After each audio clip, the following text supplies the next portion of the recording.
Glória a Deus. Vamos estar de pé nesse instante. Estamos recebendo o pastor Renato, que estará nos trazendo aquilo que Deus já tem colocado em seu coração. Querida igreja, a paz do Senhor Jesus. Poder sentar por bondade. Agradeço a pastor Elias Camilo a amabilidade da recepção, bem como dos demais obreiros, ministros, pastor Uri, presbítero Gilberto, tem nos acolhido também. Me sinto, irmãos, muito honrado com a hospitalidade do nosso pastor e de toda a igreja para comigo e com a minha família. Eu pedi para usar alguns slides. Eu creio que os irmãos aí da mídia têm acesso, já pode colocar por bondade. Eu pedi porque a escola bíblica, não é? O caráter do culto hoje é de ensino. Não é tanto uma noite de avivamento, é uma escola bíblica, mas, evidentemente, a palavra de Deus gera efeito em nós. Então, como nós temos a possibilidade de usar o material, isso é coisa de professor, então vamos utilizar esse recurso que vai nos ajudar. O tema que os irmãos escolheram é um tema apologético. E aqui nós não temos só jovens e adolescentes, tem irmãos de várias faixas etárias, tem o ministério da igreja, e todos nós, como crentes, precisamos estar fundamentando cada vez mais a nossa fé, enrijecendo aí este fundamento teológico, ainda que a gente não tenha acesso a um curso de teologia completo, mas só em estudar as Escrituras nós teremos acesso, evidentemente, às principais doutrinas, os principais ensinos que fundamentam a nossa fé, para que possamos nos posicionar nessa geração que o texto básico que vocês escolheram, utilizado do apóstolo Paulo ali em Filipenses, chama de corrompida, chama de perversa, em outras traduções, degenerada. E nós, como igreja, devemos nos apresentar diametralmente oposto a isso, como Paulo fala ali, dentre três palavras, sinceros. E o sincero ali no original significa puro, sem ser adulterado, sem mistura.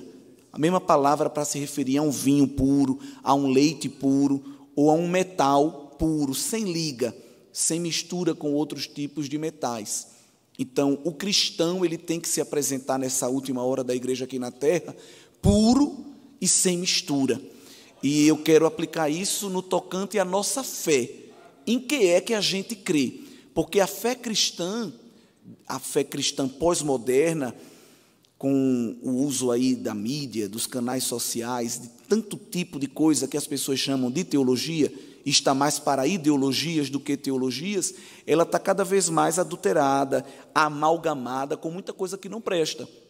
Então nós vamos ter irmãos que estão em nosso meio e que têm um credo, uma confissão de fé, que partilha princípios nossos, mas que insere aqui algumas tradições que não são bíblicas.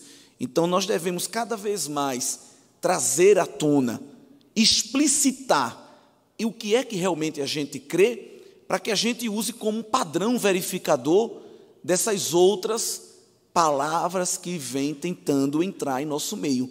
O texto que o nosso querido irmão leu aqui, Paulo falando a Timóteo aqui na primeira carta, capítulo 4, orienta no verso 7 a rejeitar.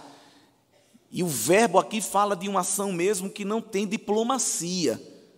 O que não presta no tocante ao ensino da palavra, aquilo que vem a desdizer, aquilo que vem negar a palavra de Deus, deve ser rejeitado. Não há atitude diplomática no reino dos céus, não devem ser feitas concessões. Então ele orienta a rejeitar fábulas profanas e de velhas. Outra versão fala de falatórios dos insensatos, porque é isso que muitas vezes o inimigo tem utilizado. Falatórios de tolos que têm aparência de piedade e que, na verdade, nem eles mesmos sabem aquilo que eles estão falando. Então, que Deus continue despertando a igreja para momentos como esse. É importante buscar a unção, o poder, a manifestação dos dons, mas precisamos lembrar que a nossa vida não se resume aos cultos congregacionais. Nós fomos chamados, cantamos aqui para lutar como soldados da fé. Judas, apóstolo, diz que nós devemos lutar ou batalhar pela fé que uma vez foi dada aos santos. e nós não lutamos com armas carnais. A nossa única arma de ataque é a espada do Espírito, que é a palavra de Deus. Que Deus nos ajude e continue iluminando os nossos corações. Mas vamos aí ao slide. Eu coloquei alguns desafios que nós encontramos neste momento. Poderia aqui fazer uma lista com mais de 20, mas há 3 correntes filosóficas que se tornaram correntes ideológicas e que em alguns lugares são posturas até de fé, são posturas religiosas: materialismo, o relativismo e o pós-modernismo. Os irmãos aqui já sabem o que significa, não estou aqui para ensinar, só para lembrar, mas a nossa sociedade é uma sociedade materialista, e quando nós falamos de materialismo, não é o apego ao consumismo, apego ao dinheiro, é muito maior do que isso, e eu quero falar do materialismo numa vertente que vem confrontar a nossa espiritualidade. Materialismo como corrente filosófica assentou as bases da ciência moderna e pós-moderna, nos ensinando que só existe aquilo que é palpável, aquilo que a gente toca, aquilo que a gente vê. Logo, o que a gente não vê, o que não pode ser colocado na balança de precisão, no tubo de ensaio, o que não pode ser medido, esquadrinhado, não existe, deve ser jogado para o andar de cima da subjetividade e, evidentemente, nós não devemos ter interesse nisso. Isso é um grave problema, porque a fé cristã não está baseada somente no que é palpável, no que é tangível. Se nós lermos Carta aos Hebreus, que é um texto lindo, um texto até poético, no capítulo 11, somos ensinados que a fé é o firme fundamento das coisas que se esperam e a prova das coisas que se não veem.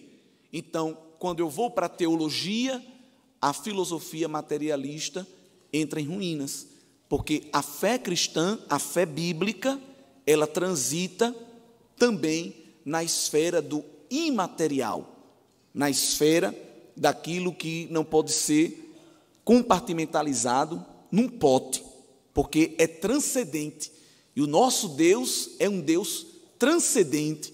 Ele não pode ser confinado a propriedades temporais, porque Ele é eterno. Ele não pode ser confinado a propriedades materiais, porque Ele é espírito. Ele não pode ser confinado a propriedades energéticas, porque Ele mesmo é o nosso fôlego, é a nossa energia, é a nossa matriz de vida. Então Deus, Ele criou matéria, tempo e energia, mas ficou fora de tudo isso, não é? Paulo, falando ali aos areopagitas, ele disse que é em Deus que nos movemos, é em Deus que existimos, é Ele que nos dá essa energia para nós respirarmos. Então, o Deus da Bíblia é um Deus transcendente, é um Deus eterno, é um Deus em espírito, que não é restringido por propriedades físicas, químicas, biológicas, geológicas ou nenhuma outra, mas é um Deus imanente, embora habite na luz inacessível, embora habite num alto e sublime trono, Ele também habita com o quebrantado, com o contrito, com o fragilizado, porque na sua imanência Ele é um Deus relacional. Então é um grande mistério, porque embora Ele transcenda todas essas propriedades, Ele usa essas propriedades para se relacionar conosco. Então o materialismo tentou negar Deus, mas no final de tudo, a fé cristã não pode ser destruída pela corrente materialista, porque nós podemos observar, evidentemente, que o mundo espiritual, ele é muito maior do que isso que nós estamos vendo aqui. Cuidado para você não se tornar um crente materialista, não é? Um crente que é empírico, é aquele crente que diz: não, irmão, eu sou muito equilibrado, eu sou um crente que eu consigo colocar a minha fé bem assentada, não é, no método científico, tem que passar pelo escrutínio da minha opinião para eu saber se é verdadeiro ou não. Cuidado, porque Tomé, ele queria uma fé empírica, ele tinha fé, mas a fé dele era empírica, era restrita a exames corporais. E Jesus deu a Tomé uma frase linda, uma das frases mais lindas do Novo Testamento, que ele disse: Tomé, tu viste e creste, mas bem-aventurado é um povo que não viu, mas creu. Glória a Deus. Outro desafio que nós estamos vivendo, esse desafio é seríssimo, é a segunda palavra que coloquei no slide, é o relativismo. E o relativismo, irmãos, ele começa muito lá atrás, mas ele tem o seu apogeu, ele está tendo o seu apogeu neste momento da pós-modernidade que nós estamos vivendo, não é? O relativismo defende que não há absolutos. Não há absolutos morais, a própria verdade não pode ser considerada absoluta, não há fundamentos. Há uma pergunta de um salmista muito forte: ora, removidos os fundamentos, o que poderá fazer o justo? Não é?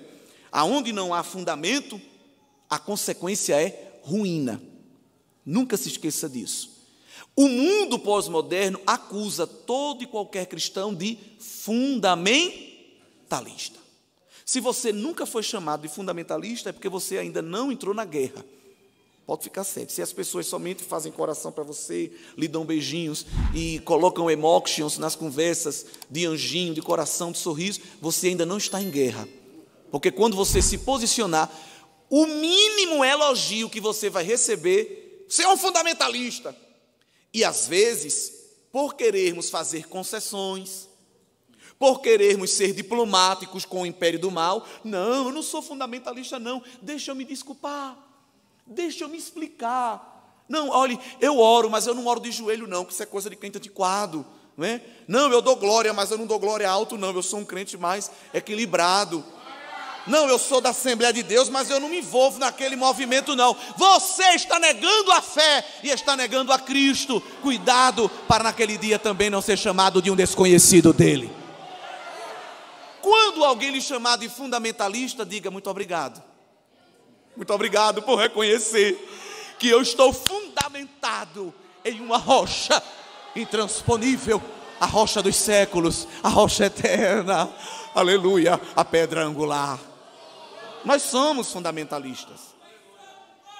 Nós estamos firmados em fundamentos, neste firme fundamento da nossa fé, que não é apenas uma fé experiencial, de arrepios, de visagens, mas é uma fé racional, é uma fé pensante, é uma fé salvífica, não é? A fé vem pelo ouvir, e ouvir o quê? Anedotas? Testemunhos? Revelamentos? Não, palavra. A palavra vai gerando esta razão, combinada com a emoção do Espírito. Isso é ser crente, glória a Deus. Mas o mundo secular odeia os absolutos, principalmente os absolutos morais, o absoluto do certo e do errado, porque se há absolutos morais, se há um padrão de certo ou errado, eu sou obrigado a fazer o certo.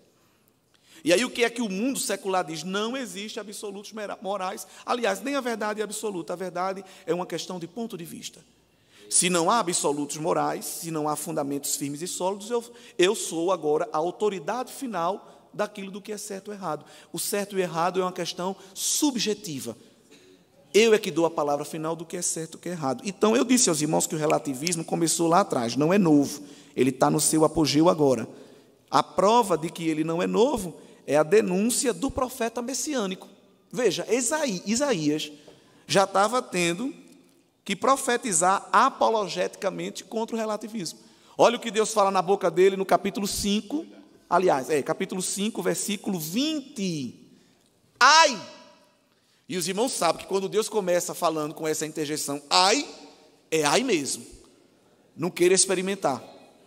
Ai dos que ao mal chamam bem, e ao bem, mal, que fazem da escuridade luz e da luz escuridade, fazem do amargo doce e do doce amargo. Deus odeia, rejeita, abomina o relativismo. Deus é o Deus de absolutos morais. Para Deus certo, errado é errado. Porque isso está afirmado aonde? Na sua palavra. E a sua palavra é inerrante. Jesus orou ao Pai a oração sacerdotal: Pai, santifica-os na verdade, a tua palavra é verdadeira. Foi assim que ele disse? Ele não disse que a palavra de Deus é verdadeira. Ele não adjetivou ela assim, porque se ele diz que a palavra é verdadeira, ela tem que passar pelo escrutínio de algo maior. E a palavra não passa pelo escrutínio de nada nem de ninguém. Ela é o próprio escrutínio. Então ela não é adjetivada como verdadeira, ela é substantivada como a verdade. E Jesus disse: eu sou o caminho, a verdade, a vida. Ninguém vem ao Pai se não for por mim. Pode ir em Varanasi, pode ir em Lourdes, pode ir em Xangai, pode ir em qualquer lugar, mas ao Pai não tem vários caminhos, só há um. O Evangelho é exclusivista no tocante ao acesso à salvação. Presta atenção, eles também nos elogiam de exclusivistas, e quando chamar, não diga, não, eu sou inclusivista. Não diga isso, não, eu sou mesmo. No tocante ao acesso ao Pai, nós somos exclusivos. Só Jesus e nada mais, o resto é resto.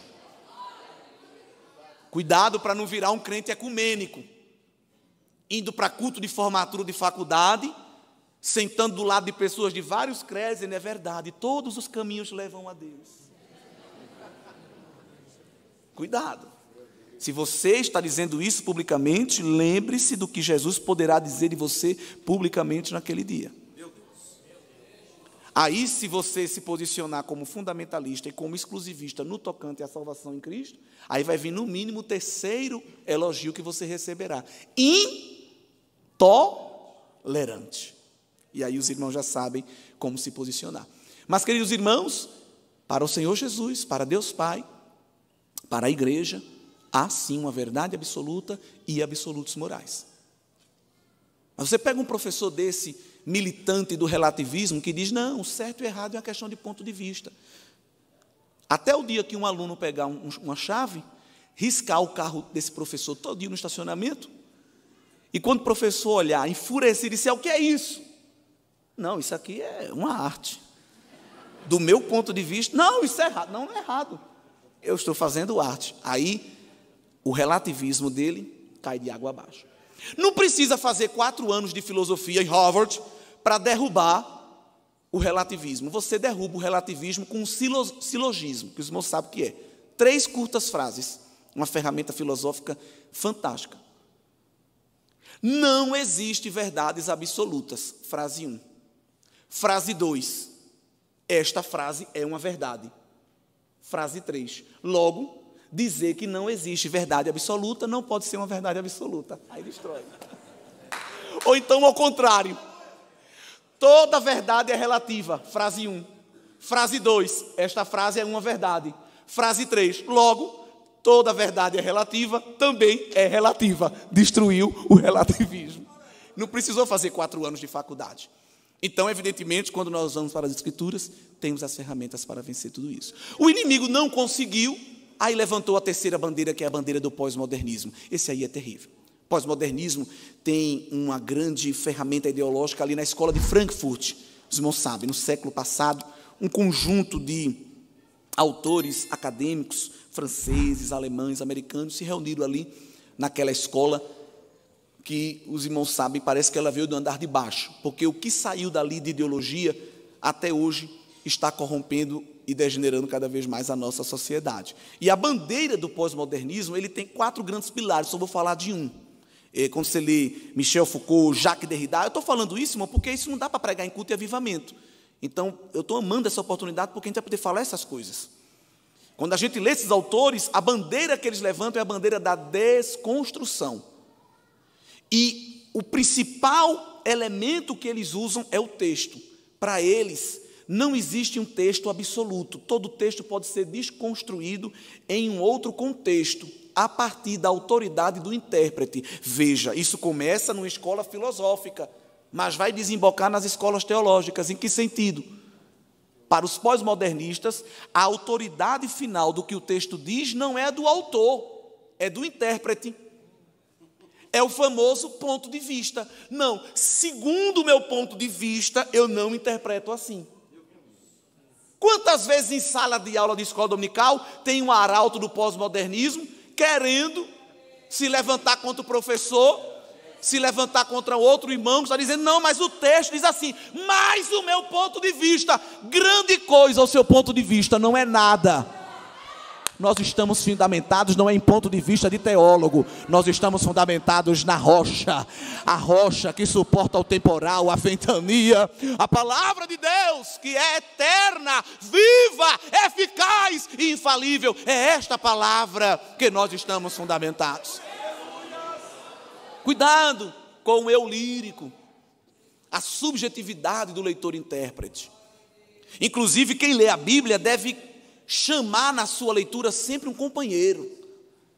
Quem aprendeu a ler Bíblia de verdade, não como um acadêmico, para analisar, mas para meditar, tem que convidar um companheiro, chamado Espírito Santo. Vem cá, amigo, porque tu sabe o que o autor falou na revelação, agora vem dizer para mim o que ele está falando na iluminação. Abre meus olhos, abre o meu entendimento, aleluia. Precisamos de gente, irmão, que lê a Bíblia com o coração afogueado, com as lentes do Espírito Santo de Deus, uma leitura viva. Porque tem muito crente metido, que não, porque eu li, porque eu vi o grego, eu vi o hebraico, eu vi o aramaico, eu conheci até os hieróglifos egípcios, mas isso não produz vida. Ele fica só naquele nível do academicismo, triunfando na soberba do seu conhecimento, mas isso não produz efeito. Mas quando a leitura vem acompanhada com o Espírito Santo, o irmão pode chamar Jesus até de Jesus, mas ele vem com a autoridade do céu. Glória a Deus. Então não estou fazendo aqui apologia a analfabetismo, mas também não estou fazendo apologia a academicismo. Sejamos crentes equilibrados. Estude, irmão, estude até seu olho cair do olho, do globo ocular. Estude até você ficar tonto, mas não perca devoção. Não perca o fervor. Porque de que adianta saber tanto original, e não ter mais a graça da leitura de quem está falando aqui, aleluia, e revelando os segredos e os mistérios que enciclopédia nenhuma tem, mas somente Ele. Louvado seja Deus. Vamos para o próximo slide. Irmãos, eita, dá para vocês lerem? Dá. Isso aqui eu queria falar. Eu estava lendo muita coisa esses dias para procurar referência, para não trazer só minha opinião. Essas fábulas profanas, essas ideologias, elas estão entrando na igreja. Vãs filosofias, muita coisa estranha. E o inimigo das nossas almas, ele é terrível. Quando ele não vence o povo de Deus pela pressão, ele vence pela sedução. É que tem que ter muito cuidado. Quando ele vem beligerante, quando ele vem ofensivo, é até melhor, porque você está vendo, ele está explícito. O perigo é quando ele vem sagaz, sutil, sorrateiro. É perigo. Por isso tem que ter discernimento, para perceber que ainda assim é ele. E ele percebe que a igreja despertou em grandes avivamentos e não ia mais engolir qualquer comida que ele lhe trouxesse. Então, o que foi que ele fez? Eu não vou negar as escrituras totalmente. Eu vou negar parcialmente. Esse é o perigo da igreja do nosso tempo. Porque como o inimigo quis negar totalmente e viu que Deus tinha nas trincheiras da batalha da fé os seus soldados fiéis, disseram, não, a palavra de Deus é essa mesmo. Aí ele vem agora com a segunda corrente, não é a palavra de Deus, contém. Os irmãos sabem, nós estamos falando de uma teologia liberal, neo-ortodoxa, né, que diz, não, ela até tem a palavra de Deus, mas com ressalvas. E aí tem dois sociólogos que criaram uma pesquisa visitando a juventude ali na virada do milênio de várias igrejas americanas, com questionários, com entrevistas semi-estruturadas, para tentar discernir o que é que os jovens cristãos americanos criam, como é que eles viam Deus. E aí eles chegaram à conclusão desses 5 itens aí, que eles vão denominar de deísmo moralista terapêutico. Em que consiste o credo desta juventude da virada do milênio? E aquela juventude, aqueles adolescentes têm a minha faixa de idade hoje. Eles creem que existe um Deus que criou e governa o mundo e que observa a vida humana na terra. Eles também acreditam que esse Deus quer que as pessoas sejam boas, simpáticas, honestas umas com as outras, se relacionem bem, como ensina a Bíblia e a maioria das religiões do mundo. O principal objetivo da vida é ser feliz e sentir-se bem consigo mesmo. Não é necessário que Deus esteja particularmente envolvido na nossa vida, nem na de ninguém, exceto quando a gente precisa dele para resolver um problema. E a maioria desses jovens crê que os bons vão para o céu quando morrem. Quando a gente lê de maneira inadvertida, apressada, este credo, está até bonito. Inclusive, não sei, talvez até alguém possa se identificar. É exatamente isso que eu creio, pastor. Meu medo é esse. É que alguém essa noite diga, que coisa linda, você conseguiu expressar em palavras o que eu sinto. Irmão, tu vai ter que se converter. Por isso que é bom escola bíblica, porque não dá para pregar isso em culto de avivamento. Então, dá para a gente confrontar um pouco mais. Vamos tentar detectar nesse slide as principais areias movediças. Existe um Deus que criou e governa o mundo. Nós cremos que Deus é criador, mantenedor e sustentador. Mas o deísmo acredita que Deus é uma espécie de relojoeiro ou de arquiteto. Ele fabricou, fez, mas deixou a esmo, deixou ao acaso, que vem traduzido naquela expressão, que observa a vida. Ele vê, mas ele não tem poder para agir. Isso desembocou no teísmo aberto. Deus, ele não tem poder para alterar a história. Ele nem sabe o que vai acontecer no futuro. É o que crê o teísmo aberto. E tem gente na igreja até acreditando nisso. Esse segundo item também é perigoso. Deus quer que as pessoas sejam boas, por isso eu tenho que me dar bem com todo mundo. Eu não quero entristecer ninguém com meus posicionamentos, porque Deus quer que a gente seja, na verdade, grandes amiguinhos. Ah, olha o perigo. Como ensina a Bíblia. Sim, a Bíblia ensina a amar o próximo como a mim mesmo. E como a maioria das religiões do mundo. A grande massa da virada do milênio tem um forte apelo ecumênico. E cuidado, quem levanta a bandeira de que todas as religiões são iguais e levam a Deus, é a mesma coisa, essa é a bandeira do anticristo. E o mistério do anticristo, o ministério dele já está operando no mundo. Qual é o discurso do anticristo? Igualdade, direitos iguais, preservação, paz mundial. E nós temos que entender que ser cristão é um chamado ao amor a Deus e ao próximo. Mas em amar a Deus, as Escrituras nos dizem que a reboque, consequentemente, isso vai gerar inimizade. Com quem? Com quem, igreja? O apóstolo João ensina isso. Com o mundo.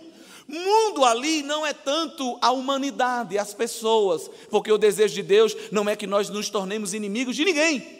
Mas o mundo ali é o sistema babilônico, é o sistema corrupto. Então vai aqui uma ressalva.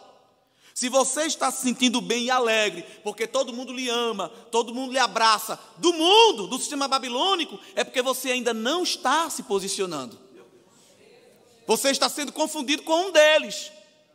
Todo crente que se posicionar na Babilônia, em algum momento vai atrair para si oposição e resistência. Em algum momento vai. Se prepare. Quando Daniel chegou na Babilônia, ele achou graça aos olhos de Aspenaz. Oh, que bênção seria se fosse assim para sempre. Olha que coisa boa. Deus abriu a porta, sou amigo do chefe do eunuco. Mudei até o meu cardápio. Oh, glória a Deus, que isso é bom, irmão. Crente é assim, vive bem com todo mundo. O segredo é a paz. Mas lá na frente, um posicionamento ia gerar ira. Ia gerar raiva. Ia gerar uma atitude que ia colocar a vida em risco. Qual foi a atitude? Não, essa música aí a gente não dança, não. É pior que a gente não dança. Mas dezenas de milhares dançam. Então você deveria estar satisfeito. Você tem dezenas de milhares se dobrando. Nós somos só 3. Isso aí não entra nem como porcentagem de desvio padrão.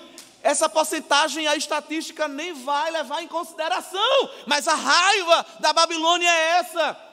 É porque o sistema babilônico já tomou esfera política, esferas financeiras, as mídias sociais, já tomou as instituições de ensino, já tomou tudo. Só tem uma frente de resistência que o império babilônico não conseguiu tomar, a saber, a coluna e a firmeza da verdade, que é a igreja do Senhor Jesus. Nós somos só 3, de pé no meio de uma multidão dobrada e prostrada, e o inimigo está enfurecido, mas continue posicionado, porque se for preciso, o Senhor vem ao teu encontro pessoalmente, para te dar livramento, por causa do teu posicionamento. E se Ele não quiser vir, a gente vira torrada de crente, mas a gente não dança música de Baal. A gente não dança música de Astarote. A gente não adora o Deus Marduk, aleluia. A gente não se dobra diante dos decretos de Nero. O nosso joelho só se dobra diante da majestade santa do Deus vivo, do Deus verdadeiro, que é o Deus da Bíblia. Se prepare. Em algum momento você vai ter que se posicionar. Mas se você disser assim, não, irmão, nós temos que entender, Jesus chamou a gente para amar, irmão. Jesus é amor, Jesus disse, não julgue para não ser julgado. Criatura, pelo amor de Deus, não cita esse versículo como subterfúgio para a tua inoperância apologética. Porque Jesus não disse isso nesse contexto. Pelo contrário, Jesus disse, olhe, porque eu amo aquele texto de João 12, Jesus dizendo, eu não vim para julgar. Aí as pessoas dizem, olha aí que bênção, posso fazer o que eu quero. Lê o texto todo, bênção. Deixa de ler versículo isolado, porque quem gosta de citar versículo isolado é Satanás. Que é isso, pastor? Está me chamando disso? Não, você não é ele, mas pode estar trabalhando para ele. Sabe por quê? No deserto, ele quis enganar Jesus com texto isolado. E tem crente querendo citar texto isolado para assegurar as suas decisões, né? Mas é tão lindo quando a gente ouve Jesus falar lá em João 12, não é? Em João 12, versículo 47. Se alguém ouvir as minhas palavras e não crer, eu não julgo. Parece que eu estou vendo Jesus falando isso num retrato pós-modernista, Jesus bem calminho. Porque eu não vim para julgar o mundo. Jesus com luzinhas ao seu redor, sentado no banquinho. Porque eu não vim para julgar o mundo, eu vim para salvar. Aí ele diz, olha aí, está vendo, igreja? Não pode me julgar. Oh, glória, olha o que Jesus disse no verso seguinte. Quem me rejeitar a mim, agora que ele se levanta do banquinho, apaga as luzes e tira a espada. E não receber as minhas palavras, já tem quem o julgue. A palavra que tenho pregado, essa o há de julgar no último dia. Então tem que se posicionar, irmãos.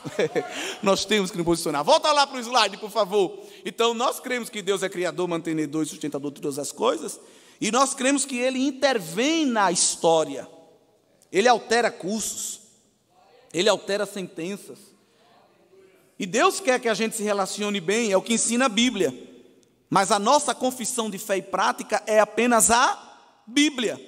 Nós não devemos fazer uso de outras tradições religiosas, porque evidentemente elas não estão assentadas na verdade inerrante da palavra de Deus. Mas esse terceiro ponto, ele é perigosíssimo. E ele está presente nas nossas pregações, está presente nos nossos louvores, nos nossos cultos, de pessoas cujo principal objetivo da vida é ser feliz. Ah, irmã, eu estou sentindo de fazer uma coisa, tomar uma decisão. 2 irmãs se aconselhando na igreja depois do culto. Ah, irmã, o que é que diz o seu coração? Ai, o meu coração diz que é para eu ir, irmã. Então siga seu coração, Zezé. Afinal, o que importa é ser feliz. A vida é curta. Irmão, se você usa esses argumentos, você não foi regenerado ainda. Quem disse que a vida é curta? Para nós não é mais curta, não. É eterna. Tem tanta adolescente aconselhando a outra, siga seu coração. Nunca leu Jeremias 17. Enganoso e perverso é essa bombinha que está batendo aí dentro. Enganoso e perverso é o coração do homem. Quem o conhecerá? Pergunta retórica. Ninguém. Crente não segue coração não, irmão. Crente segue o quê? Palavra. Lâmpada para os meus pés é a tua palavra e luz para o meu caminho. A palavra é farol de neblina, é farol de perto, é farol de longe. Aleluia. Observe que a palavra mostra onde eu piso e ainda onde eu vou pisar. É lâmpada para pé e luz para caminho. Quem está na palavra sabe onde está e sabe ainda para onde vai. Glória! Olha Deus acendendo o farol e dizendo: pisa aqui não que tem embaraço, aqui tem laço, aqui tem tropeço.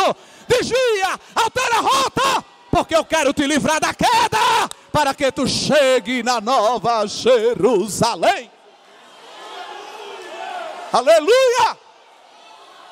Não porque um guru, o horóscopo, o alinhamento dos astros. Vai seguindo isso aí, vai seguindo. Vai seguindo para tu ver onde tu termina. Deus não fez a gente para ser feliz. E eu sei que eu não estou frustrando expectativas aqui, porque os irmãos sabem disso. Eu não precisei vir aqui para ensinar isso. Os irmãos sabem. Deus não chamou a gente para ser feliz, chamou a gente para ser santo. O propósito da minha e da sua vida é refletir a santidade de Deus no mundo. Refletir a imagem, a glória, a semelhança, o caráter dele. Deus não chamou a gente para dar a volta por cima, para reinar, para conquistar, para viver os sonhos, os ideais. Não, olha, isso aí é tudo invencionice ideológica, de ideologia triunfalista, que entrou em muitas músicas e muitas pregações. E a gente fica às vezes questionando Deus, que não fui chamado para ser tapete, fui chamado para ser cortina, não sou chamado para ser cauda, fui chamado para ser cabeça. Tem uns que não querem nem mais honra, que é a dupla honra. E aí a gente vai vendo essas coisas nas nossas músicas e todo mundo chora. Claro, quem é que não vai se emocionar com um negócio desse? Deus dizendo que vai lhe dar tudo isso. Então, evidentemente, tem que ter muito cuidado, porque o principal objetivo da nossa vida, nós somos criados para expressar a imagem dele. Esse texto que os irmãos escolheram de Filipenses 2, o apóstolo Paulo está dizendo isso à igreja de maneira enfática e sem arrudeio, no verso número 15. Filipenses 2 e 15. Deus não está chamando a gente para ser príncipe dele, rei disso, daquilo. Não. Ele chamou a gente para a gente ser irrepreensível, sinceros, filhos de Deus inculpáveis, no meio de uma geração corrompida e perversa, entre a qual resplandeceis como astros no mundo. Não é o brilho do popstar, né? Não, no brilho da fama. É o brilho da glória de Deus. Então, esse é o padrão da minha vida, o propósito da minha vida. E se eu falho nesse propósito, eu estou falhando com o próprio Deus.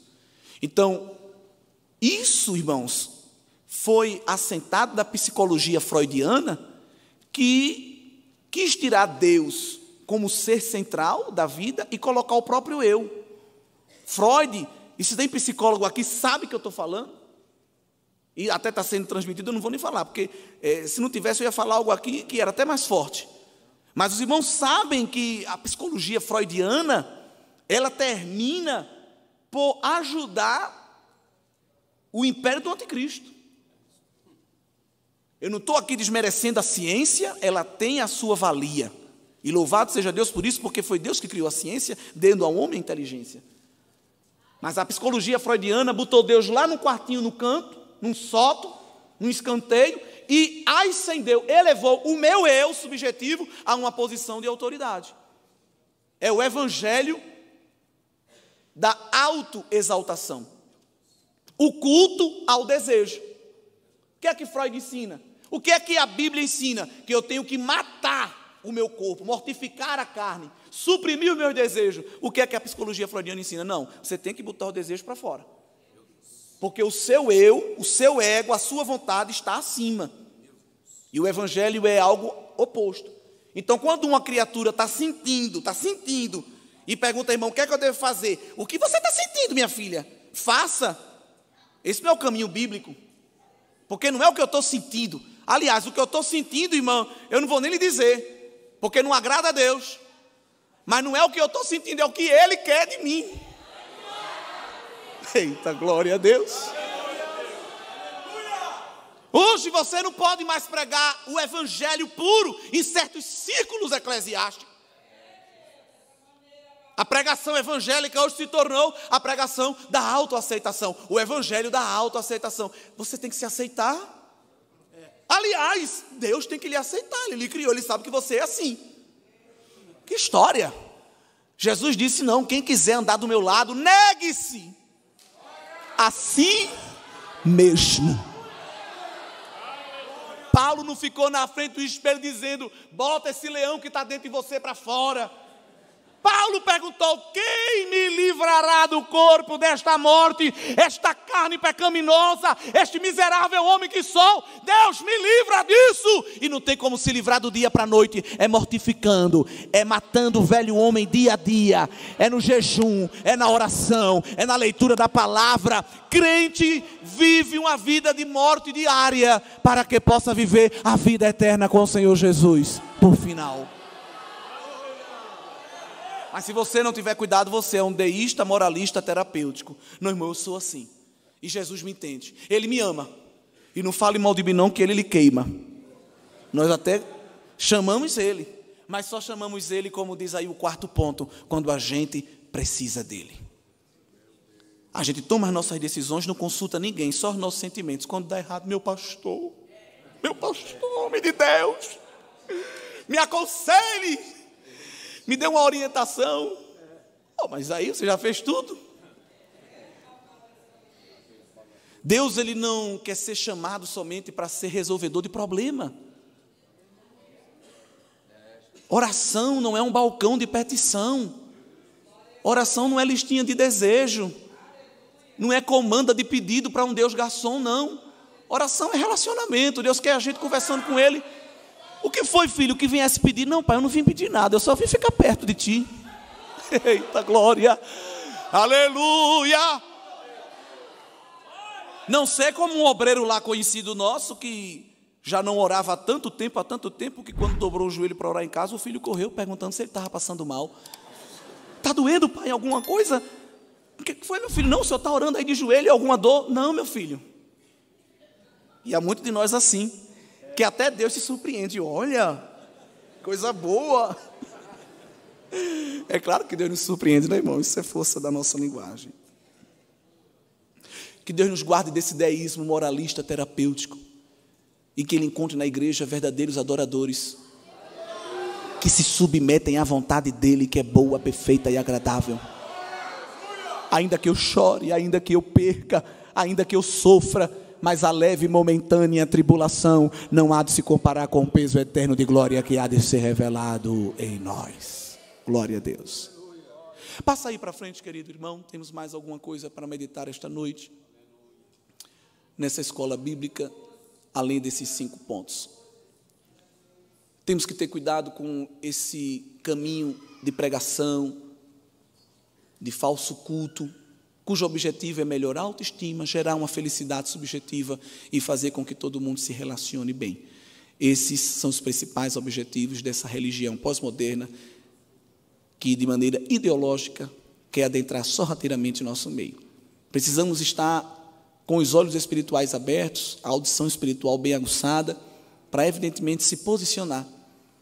Porque o nosso Deus nos chamou para o evangelho do sofrimento, o evangelho da renúncia, o evangelho da autonegação. E todos os homens e mulheres de Deus aprenderam, já quando foram chamados por Cristo, que sofreriam por Ele, e que só há coroa para quem carrega cruz.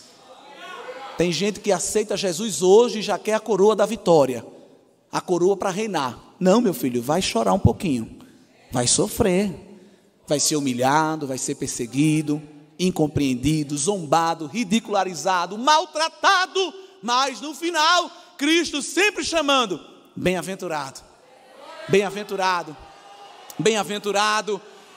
Não preciso nem mandar levantar a mão aqui esta noite. Quem está passando por problema, tem irmão que vai pedir emprestado até a mão do outro. Levanta aí por mim também, que eu tenho muitos. Mas pergunta quem está triste com Jesus, tem alguém? Não. Quem se considera feliz em Cristo, onde está a verdadeira felicidade? Vê se tem alguém que quer abandonar o Senhor. Não, porque quem vem a Cristo pelo que Ele é, suporta as lutas desta vida, porque está servindo ao Senhor, para ter um relacionamento com Ele, para viver com Ele, para ser como Ele é. Esse é o evangelho que nós cremos. Precisamos de momentos como esse para fortalecer e fundamentar a nossa fé. Eu coloquei aí um quadro de informações que a gente precisa, irmãos, nessa última hora da igreja aqui na terra, fortalecer e fundamentar no tocante ao nosso credo, para as nossas pregações, nossos louvores, e para os trabalhos que nós fazemos a fim de alcançar as pessoas que estão lá fora, né? Toda a igreja precisa de uma fundamentação filosófica, teológica e evidencial. Ai, meu Deus, vou ter que fazer 4 anos. Não, não precisa. Bíblia, cultos como esse, escola dominical, culto de ensino. Nós temos muita ferramenta boa, muitos canais no YouTube, muita gente boa, né? Não vá logo lá, escolha, selecione o seu pastor, o seu professor da EBD, um obreiro, que na igreja é uma referência. Irmão, olha, eu achei esse canal aqui, o que é que acha, né? Às vezes ganha lá um livro de Ellen Golding White, sobre... Aí está um livro de escatologia, Glória, eu estava precisando. Calma, cuidado. Chegue para alguém, irmão, o que é que você acha, né? Isso aqui dá, não dá, como é que faz? Para que a gente, evidentemente, não esteja incorporando à nossa fé fábulas que não condizem com a nossa confissão. Mas há 3 áreas aí que o inimigo trabalha e que, evidentemente, nós devemos ter muito cuidado para fortalecer a nossa fé. Eu coloquei no slide, na primeira coluna, destaquei, já falei aqui sobre padrões absolutos morais e sobre a verdade, né? A verdade é absoluta. A nossa fundamentação teológica, evidentemente, essa teologia liberal e neortodoxa não crê em milagres e diz que tudo isso na Bíblia são mitos, e nós precisamos reafirmar cada vez mais o caráter sobrenatural de Deus, e, evidentemente, entender que Deus trabalha e opera numa esfera espiritual que aparece na esfera material. Mas eu quero, irmãos, destacar nesta noite, na minha breve contribuição, aquela terceira coluna que é a fundamentação evidencial, porque é uma das áreas que o inimigo mais trabalha, principalmente na vida de jovens e adolescentes, quando sai do ensino médio e chega na universidade. O diabo está tão faminto que os seus militantes não estão só no ensino superior, muitos deles já estão até na educação básica. Eles já estão no ensino médio e já estão chegando até na educação infantil. Então, nós precisamos cada vez mais fortalecer essa fundamentação apologética em relação às evidências da ressurreição do Senhor Jesus e também de que a Bíblia é a palavra de Deus. Não é? Essas perguntas, os documentos do Novo Testamento são confiáveis, Jesus realmente ressuscitou dentre os mortos, são perguntas que você vai ouvir muito aí fora. Com certeza você já ouviu alguém dizer, não, eu não creio na Bíblia porque a Bíblia é feita por homens. Isso é uma frase, irmão, que você destrói rapidinho. Ah, tá bem. Você toma remédio? Remédio assim feito por farmacêutico? Você lê bula? Não, mas não deveria. Você toma remédio? Você confia no farmacêutico. Sabia que remédio foi feito por homem? Você sabia que a bula lá é assinada por um químico, um farmacêutico? Não é? Ah, então você não anda em avião, né? Carro, muito pouco, nem moto. Não, claro que anda. Mas foi feito por homem. Aí você destrói esse argumento. Mas claro que o nosso argumento não deve ficar só aí. Isso é um argumento bem assim do dia a dia, né? Porque tem como você vencer certas batalhas apologéticas sem muita coisa. Mas é claro que a gente tem que estar preparado com ferramentas para avançar a argumentação. Eu tenho um colega aqui, um amigo, que é matemático, acadêmico, cristão, fervoroso, e estava no mestrado numa universidade pública, e tinha um colega de classe ateu, militante, daquele jeito, irmão, cheinho. Vocês sabem. Aí ficava assim, olha, zombando da fé do irmão, zombando da fé do irmão, zombando. O irmão muito inteligente, muito pacato, uma árvore frondosa do fruto do Espírito. Ele é muito calmo, esse irmão. E o ateu lá, meu Deus, que Deus, que Deus. Até que um dia ele estava tão irado que disse, eu odeio Deus. Aí o nosso querido amigo diácono da igreja disse, então você crê que Deus existe? Não, claro que eu não creio, eu odeio. Mas como é que pode odiar uma coisa que não existe? Você tem até sentimentos em relação a Deus? Destruiu, não precisou de slide, de matemática, não precisou de citar nomes de filósofos. Não, só com uma frase. Outra vez recebi um adolescente no final do culto, lá onde pastorei, ele se considera ateu. Bem novinho ainda, estava no ensino médio. A sua avó é uma mulher de Deus, congrega conosco, que ele viu no final do culto, com uma posição, já chegou assim no púlpito assim, quero falar com você. Eu digo, certo, fique aí. Atendi todo mundo, deu chá de cadeira nele, depois, agora, sim, pode vir. Senta aqui, meu amado. Ele disse, não, porque é o seguinte, você sabe que eu não creio em Deus, né? Deus para mim não existe. Eu digo, não, tudo bem. Ele disse, então eu quero fazer só algumas perguntas aqui para analisar o seu credo. Eu digo, certo, claro, fica à vontade. Pode fazer a sabatina.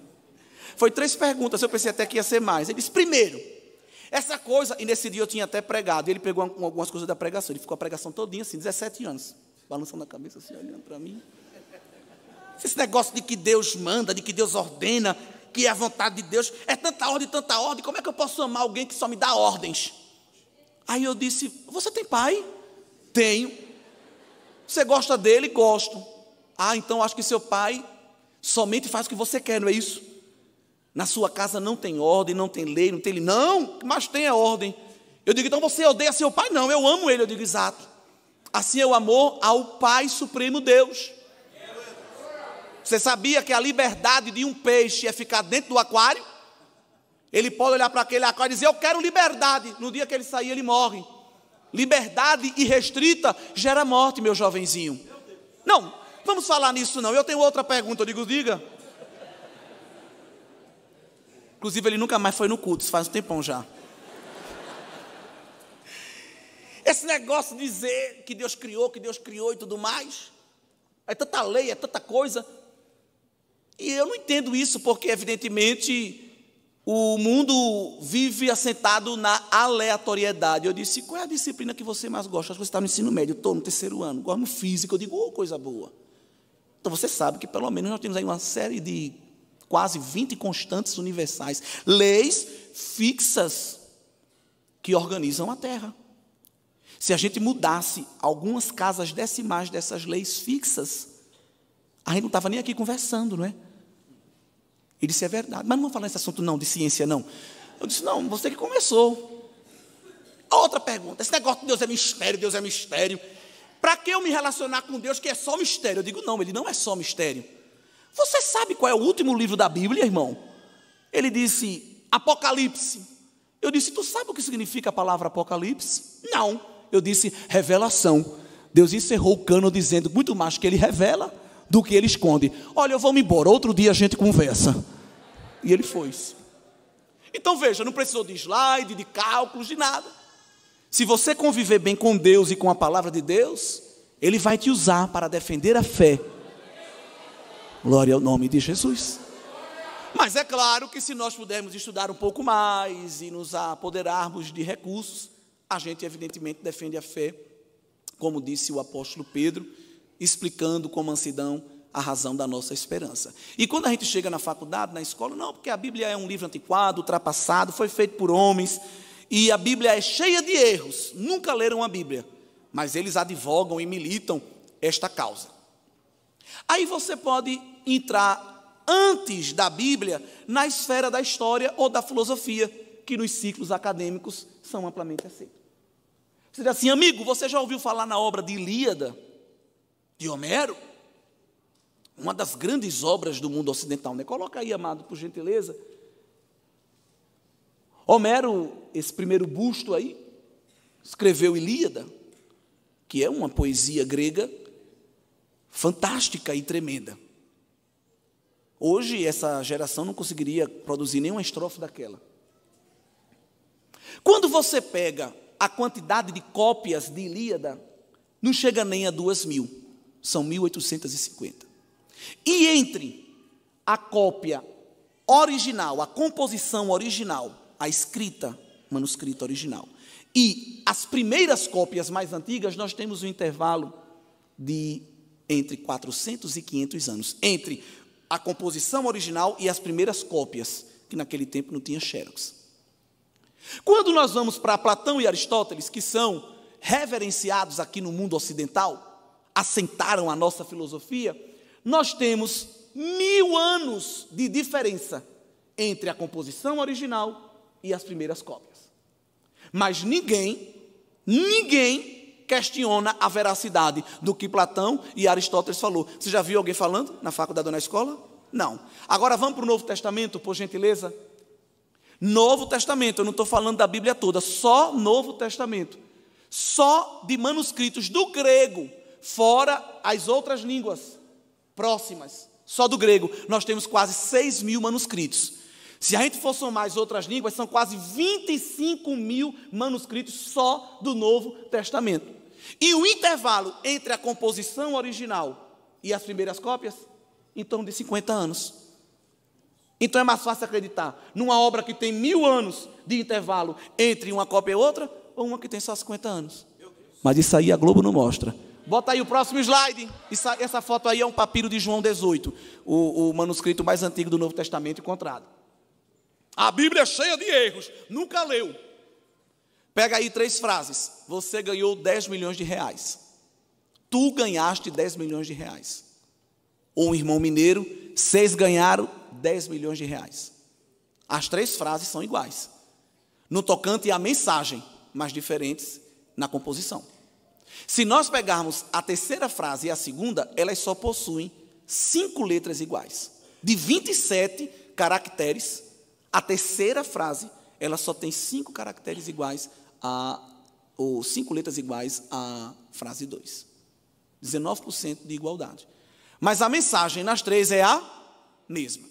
Os erros que eles falam são translocações de palavras. Não, é de letras. Às vezes o escriba esqueceu de botar uma letra, ou duplicou uma letra, ou mudou uma letra de lugar, de maneira que a frase, a composição original não muda. Mas essas pessoas nunca leram e levantam a bandeira de que a Bíblia é um livro ultrapassado, cheio de erros e que evidentemente foi feito por homens. Aí nós vamos para as obras do hinduísmo, Mahabharata. Softwares pegaram esses manuscritos e compararam eles para ver o índice de precisão, 90%.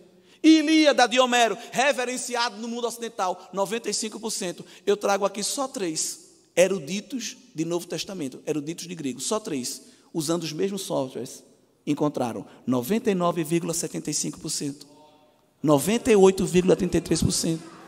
Ou o A.T. Robertson, que é muito usado nas nossas faculdades, encontrou 99,99% de precisão, de igualdade em todos os manuscritos do Novo Testamento. Isso aqui não vai ter documentário na Globo, mas a gente está aqui para aprender isso. Quando o professor disser, não, a Bíblia é feita por homens. Não, a Bíblia é a palavra inspirada pelo Espírito Santo de Deus. É a revelação do Pai. É a fonte de vida. E nós cremos nela e pregamos e praticamos, porque encontramos nela a razão da nossa existência. Louvado seja o nome do Senhor Jesus.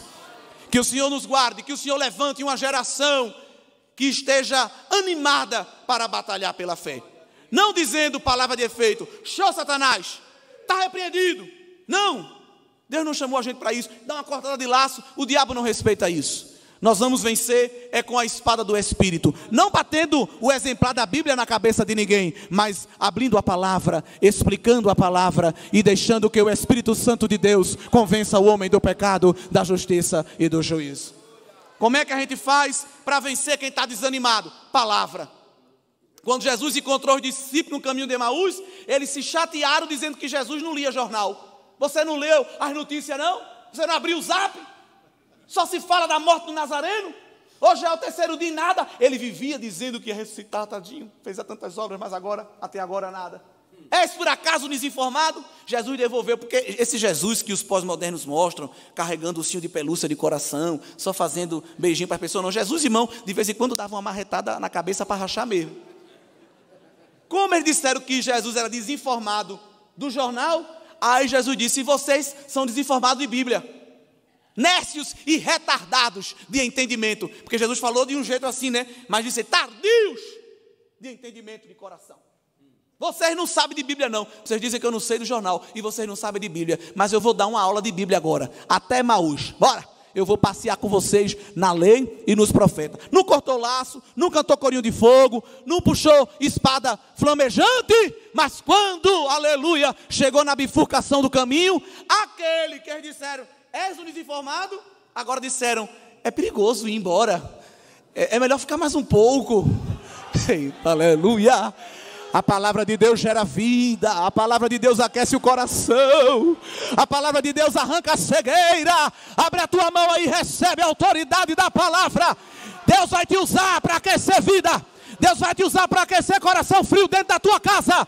O diabo pensa que congelou o entendimento, mas na tua boca está uma palavra fervorosa, no teu coração está uma palavra viva, e Deus vai libertar corações. Deus vai libertar entendimentos para a glória do nome dEle. Aleluia! Deixe para falar do campeonato, do seriado, outro dia. Aproveite a oportunidade para falar da palavra transformadora. Filipe estava em casa, o Senhor mandou para ele um áudio no zap dele e uma localização. Vai para ali, faixa de Gaza. Tem um particular com alguém lá e eu vou te usar. Está aí a localização. Transportou ele para lá. Quando ele chegou, vinha a carruagem de um alto oficial da rainha Candace. O oficial na carruagem e Filipe no Expresso Canelinha. Mas cheio do Espírito. Fez aquela pergunta que um grande autor transformou em título de livro. Entendes tu o que lês? Aí o eunuco disse, não, porque não tem ninguém para me explicar. Não tinha, varão. Cheguei agora. Aula, aleluia, de discipulado. Então sobe aqui na carruagem, me dá essa aula. Eu comprei esse chaveirinho, era um souvenir, irmão. Era uma lembrancinha da viagem, mas virou lição de EBD. Eu estou lendo aqui esse mistério, não estou entendendo. Ah, isso aí é uma profecia messiânica. Deixa eu te explicar isso aí. O profeta falou e Deus cumpriu, aleluia. É Jesus. A conversa foi tão boa que gerou um efeito, porque hoje o irmão vem para a EBD, vem para a doutrina, faz o discipulado, refaz. Aí você depois de 20 anos, irmão, quer se batizar? Eu não estou preparado ainda. Irmão, vai ter batismo. Quem quer dar profissão de fé? O Espírito Santo não tocou no meu coração ainda. Então tu está morto, criatura. Porque quando nós lemos Atos, a confissão de fé estava intrinsecamente ligada a batismo. Não tinha esse negócio de não estou preparado, me preparar. 20 anos depois eu me batizo. Não. Aí o eunuco deu uma lição de fé para muitos de nós. Não foi Filipe que disse, olha, o batismo é daqui a 15 dias, venha, viu? Ficou atrás dele, não. Estou vendo água ali. O que é que falta para eu ser batizado? Disse, mais nada. Tu tem fé. Foi para Jerusalém como turista, voltou como evangelista. Aleluia! A palavra transforma, irmãos. Vamos nos fortalecer nesta palavra, porque Deus vai nos usar para transformar corações que estão ao nosso redor. Fique de pé, eu quero fazer uma oração por você nesta noite.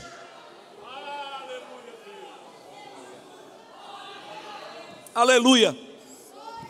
Deus vai levar você para grandes instâncias, vai colocar você em grandes círculos. Aleluia! Vai te dar a oportunidade de estar diante de homens poderosos. E Ele vai usar a tua boca, anônimo do céu. Aleluia! Quem é esse? Quem é essa? Sei não. É um santo homem de Deus que passa por aqui. Aleluia! Fecha os teus olhos, Senhor Deus e Pai. Obrigado por esta noite.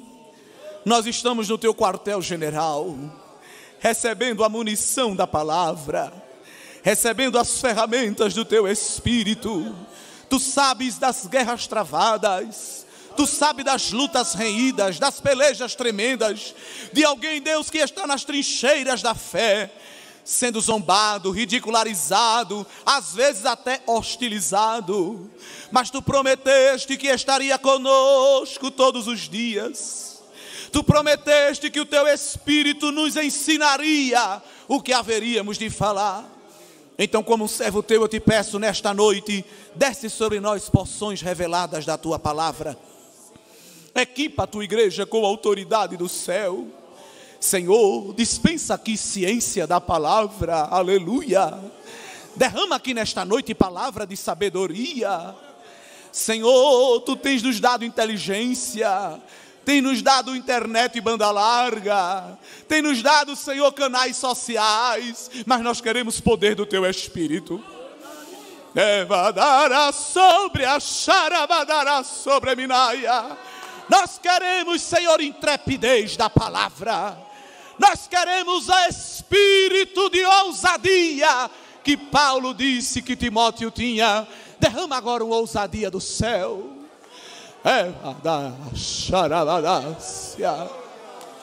Crente que era espião secreto do céu, que isso termine hoje. Levanta aqui embaixadores de Cristo, levanta aqui embaixatriz do teu reino, Senhor. Coloca agora aí, Deus, o selo do teu Espírito, o fogo do teu Espírito, a unção do teu Espírito Santo. Recebe aí este óleo. Deus está levantando o teu ministério, o teu chamado. Deus está levantando você como uma voz para esta nação, uma voz para o teu bairro, uma voz para a tua parentela. Nabucodonosor pensava que ia reinar, mas chegou um Daniel lá dentro para arvorar a bandeira do Deus El Shaddai. Recebe aí Espírito de Deus, recebe aí graça, recebe aí a operação sobrenatural do Senhor que está descendo sobre a igreja.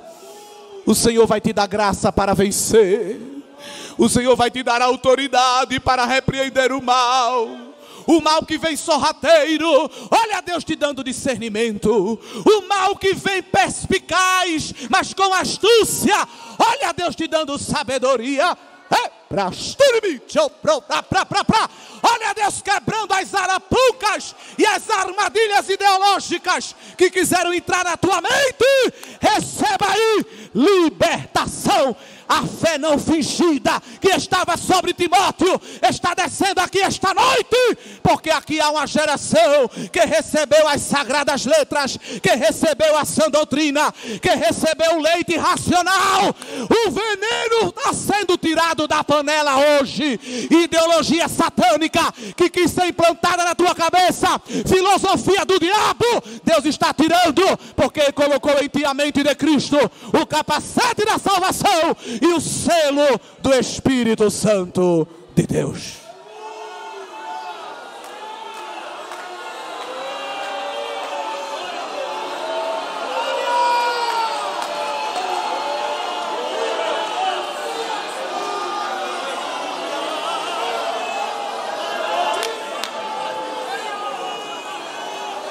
Aleluia. Rabadashura kalamana.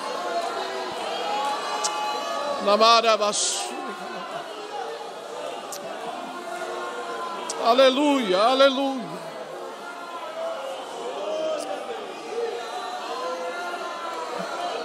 Isso é o efeito da palavra de Deus. Receba a palavra de Deus nessa noite. Palavra que te renova.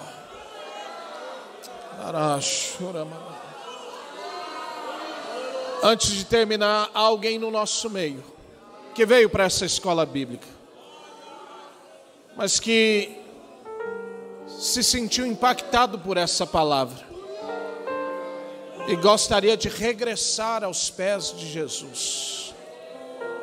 Ou mesmo você que foi convidado, está vivendo todas essas ideologias e não entendia. Hoje veio explicação do alto para você.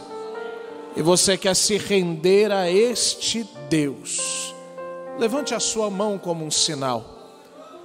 Se você quer receber Jesus como seu Salvador, olha aí do lado se há alguém. Uma pessoa que veio assistir, tentar entender isso daqui. Jesus te encontrou hoje aqui. Há uma oportunidade de salvação para você.